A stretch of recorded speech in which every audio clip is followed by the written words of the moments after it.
remembered as the Jazz Age, the restless decade, the roaring 20s, the era of wonderful nonsense. But was it something more? A time of growing conflict between those who could accept change and those who would not. Between those whose minds were open to modern ideas and those who clung to fundamental beliefs. Between those who could accept the complexity of the 20th century and tried to cope with it, and those who rejected the new and tried to return to an America that was past. And in the struggle, America frequently became a battleground. November the 11th, 1918, a day of jubilation. The Great War is over. 2 million American soldiers begin the journey home. What sort of America did they leave? What sort of America will they find? What sort of America do they want? They had left an America led by President Woodrow Wilson, spurred on by noble words to a great crusade to make the world safe for democracy. They had been plunged into the most bitter and bloody war in the history of man. A war that cost hundreds of billions of dollars and left over 8 million dead. Now they return to an America changed forever by the experiences of war. The country rejects world leadership and refusing membership in the League of Nations. It attempts instead to go its own way. The nation is granting women the right to vote. America goes dry and embraces a new Puritanism under Prohibition and the Volstead Act. It is an America in which some have gotten very rich from the war, but most have not. Working men are caught in the wartime inflation and the rising cost of living. A rash of strikes occur after the war. Strikes of steel workers seeking a reduction in the 12-hour day they work in the mills. A general strike throughout the entire city of Seattle. In the city of Boston, police find they can no longer support their families on a $21 a week salary. They strike for higher wages and petition to join a union. With the police on strike, the city is defenseless. Hoodlums have a field day. Widespread looting takes place. Governor Calvin Coolidge of Massachusetts says, "There's no right to strike against the public safety by anybody, anytime, anywhere." Coolidge brings in the National Guard. The strikers are fired. Almost a complete new police force is hired. In 3 days, the strike is broken. But these strikes and this agitation at home is connected in the public mind with the revolution taking place in Russia and threatening other countries of Europe. Is America itself in danger of a communist revolution? 2 small communist parties have been started in America. Their members are few. But Americans remember that a handful of dedicated Bolsheviks have overthrown the government of Russia. Fear leads to repression. Repression leads to greater violence. Bombs are found in packages mailed to John D. Rockefeller and other rich men. A massive bomb explodes inside a wagon on Wall Street. 30 people are killed and 100 hurt. The bomb has such force, it not only rips up the street, but wrecks the offices of J.P. Morgan and Company. No one knows who made the bomb, but to many Americans, this can only be the work of radicals. Attorney General Palmer rounds up known radicals, and even those innocently attending radical meetings. More than 5,000 people are arrested.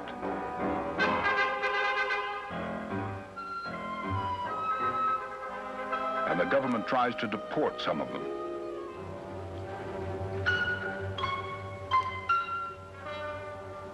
College graduates call for the dismissal of professors suspected of radicalism. School teachers are forced to sign oaths of allegiance. Hysteria reaches a new high. Thus, in 1919, only a year after the armistice, America is no longer confident of saving the world for democracy, but afraid that the nation will be overturned by a handful of extremists. Americans are frightened by scare headlines and the growing wave of disorders sweeping the country. And if the police can't defend the public, other organizations will take the law into their hands. There is a resurgence of the Ku Klux Klan, which now begins to gain supporters even in the North. Masked figures parade openly on the main streets of northern towns and even in the nation's capital.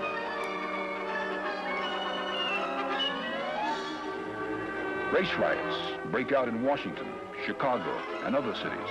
And with the Klan comes a rising wave of anti-Negro, anti-Jewish, anti-Catholic prejudice. In the climate of the times, foreigners and foreign ideas are suspect. There is a fear that hundreds of thousands of starving Europeans and Asians will immigrate to the United States to escape the suffering of the Great War. Harsh, new immigration laws are being enacted to exclude Asians and reduce the number of immigrants from Eastern and Southern Europe. The new policy rests upon the policy of Anglo-Saxon supremacy. After 2 decades of constant change, the country wants a rest. What it wants is best summed up by a Republican senator from Ohio, Warren Harding. America's present need is not for heroics, but healing. Not revolution, but restoration. Not nostrums, but normalcy. Back to normalcy. Printed in newspapers, the phrase sweeps the country. The senator from Ohio becomes the Republican candidate for president. And on March 4th, 1921, with an ailing Woodrow Wilson at his side, Warren Harding drives down Pennsylvania Avenue to become the new president. Seldom have 2 men been more different. Wilson, the visionary, the idealist, the man of great speeches and great crusades. Harding, the man who has no plan, no purpose, no mission, whose greatest desire is to be liked.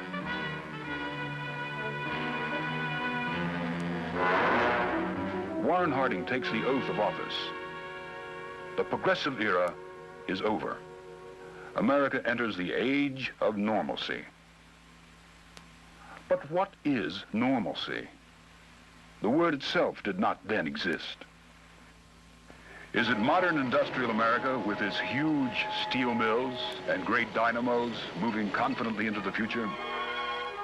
Or is it rural America? The America of comfortable, sleepy small towns, clinging to past values. The president himself describes the American small town where he grew up and says, What is the greatest thing in life, my countrymen? Happiness. And there is more happiness in the American village than in any place on the face of the earth.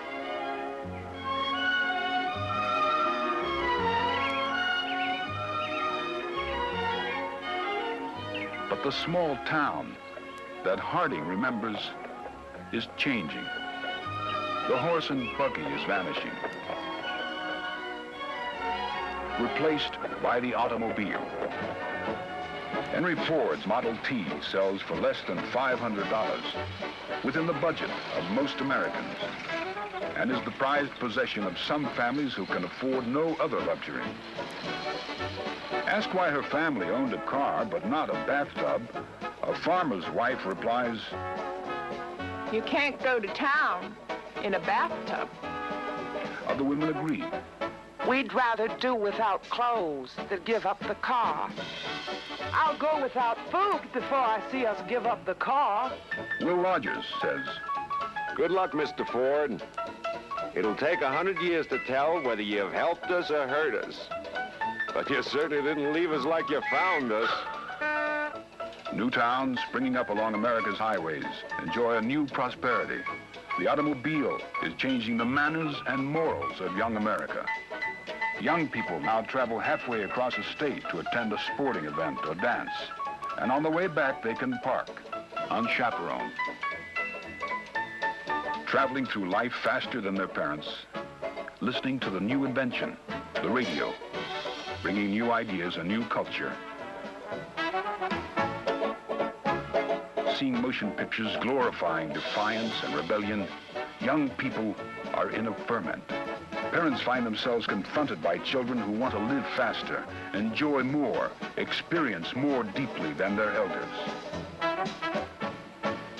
It is a time of rising prosperity, but declining idealism. Many of America's most important writers, like F. Scott Fitzgerald and Ernest Hemingway, feel so cut off from their roots, their society, their country, they choose to live abroad.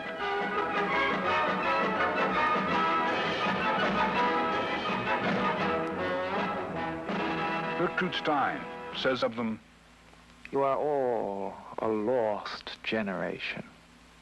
Writers who stay at home feel alienated too. Sinclair Lewis and H.L. Mencken express a growing dissatisfaction with the lack of direction and purpose in American life.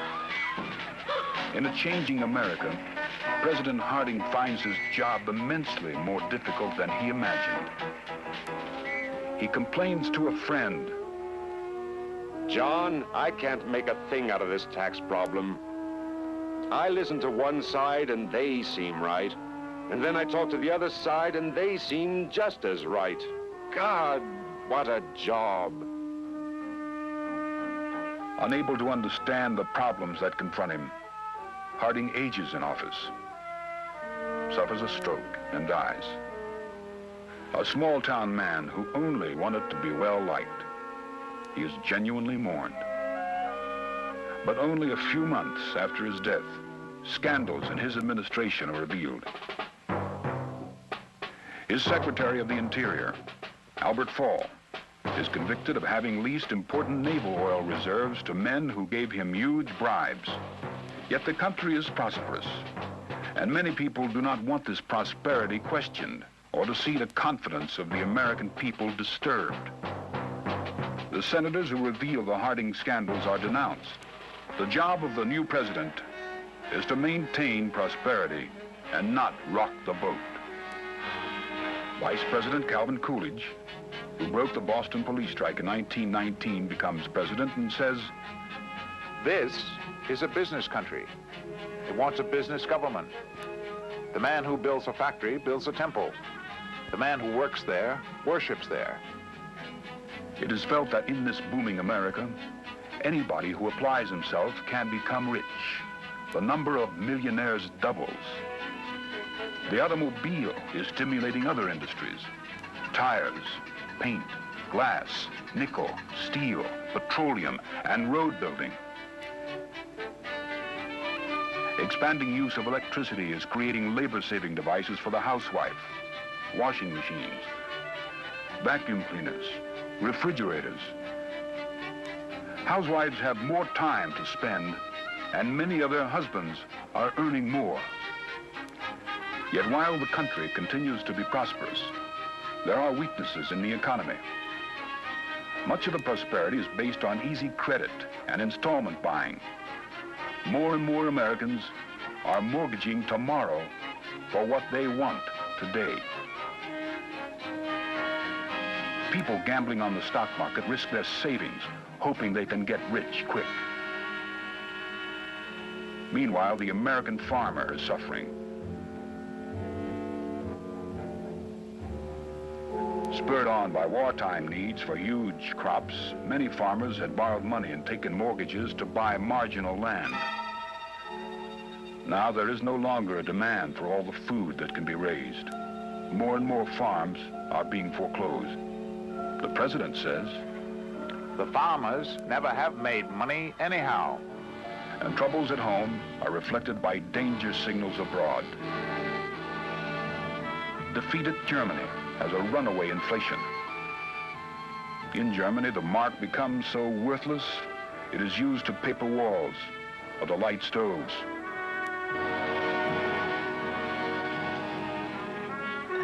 Riots start. These disturbances facilitate the rise of radicals and help the cause of an Austrian corporal named Adolf Hitler, who wants to overthrow the Versailles Treaty and restore Germany to her former power. In Italy, a fascist dictator, Benito Mussolini, has already taken control of the country. Meanwhile, at home, the split between those who accept modern America and those who want to return to the past widens. In 1925, the issue of the old fundamentalism versus the new science makes headlines because of a trial that takes place in a small town in Tennessee. Tennessee is one of several states that has passed a law declaring it illegal to teach the theory of evolution. A young teacher named Scopes determines to test the law. He teaches his biology class the theory of evolution.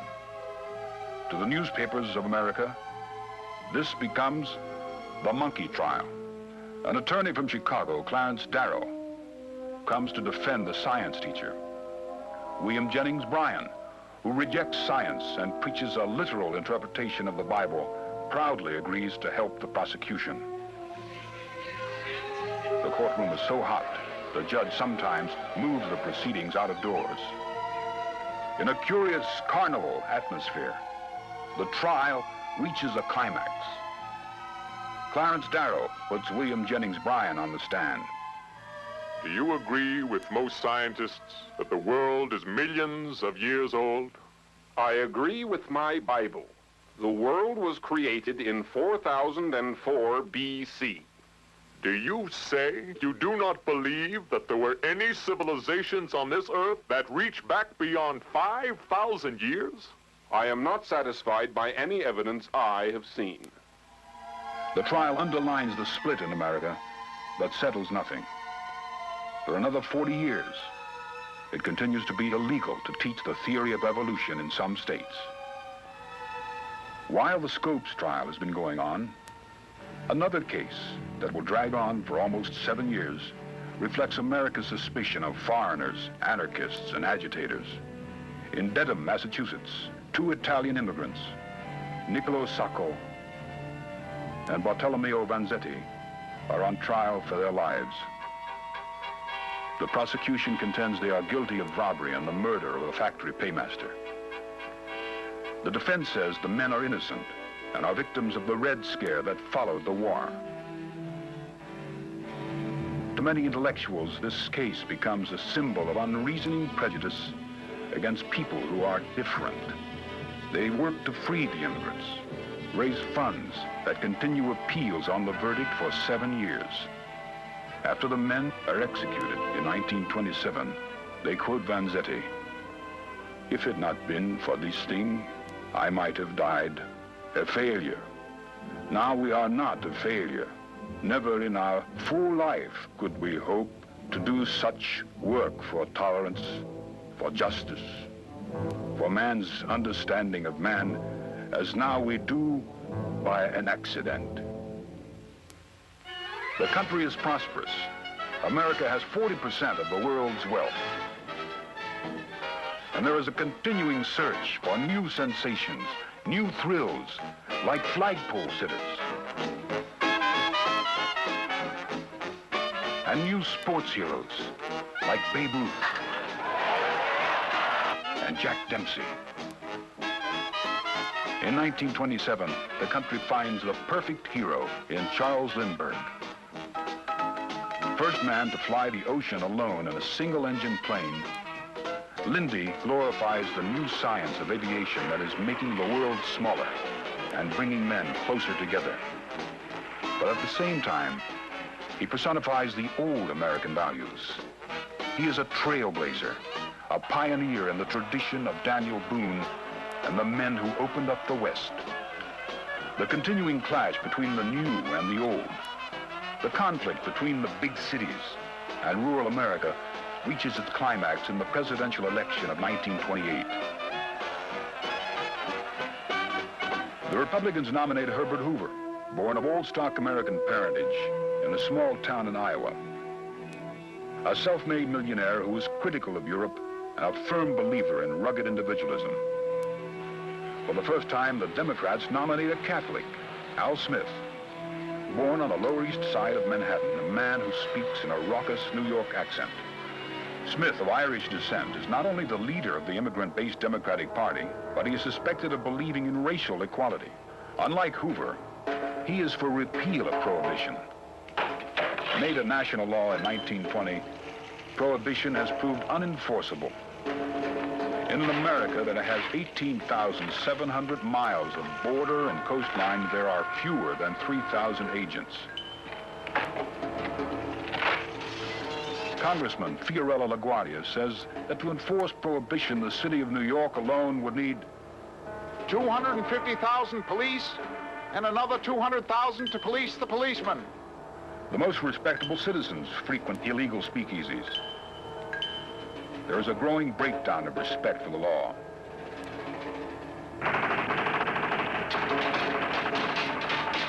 Al Capone, the leading bootlegger and gangster of the day, says, I call myself a businessman. I make money by supplying a need. If I break the law, my customers are just as guilty as I am. Ironically, Capone is never convicted of the murders he and his gang commit. When he finally goes to jail, it is for not paying his income tax. Prohibition and prosperity are the key issues in 1928. Hoover is for continuing the noble experiment, and he promises a chicken in every pot and 2 cars in every garage. Smith carries the 12 largest cities in the nation.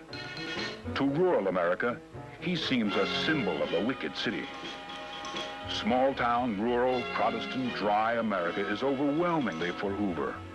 He even carries some of the normally solid Democratic states in the South. As he takes office, Herbert Hoover says, I have no fears for the future of our country. It is bright with hope. But already, there are signs of danger ahead. Stocks are dangerously high, inflated beyond their true worth. Thursday, October 24th, 1929. The market is flooded by a sudden wave of selling orders. Stock prices drop.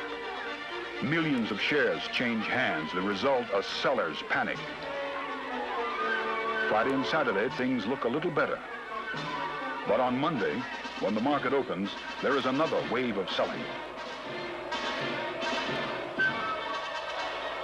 And on Black Tuesday, October 29th, the bottom drops out.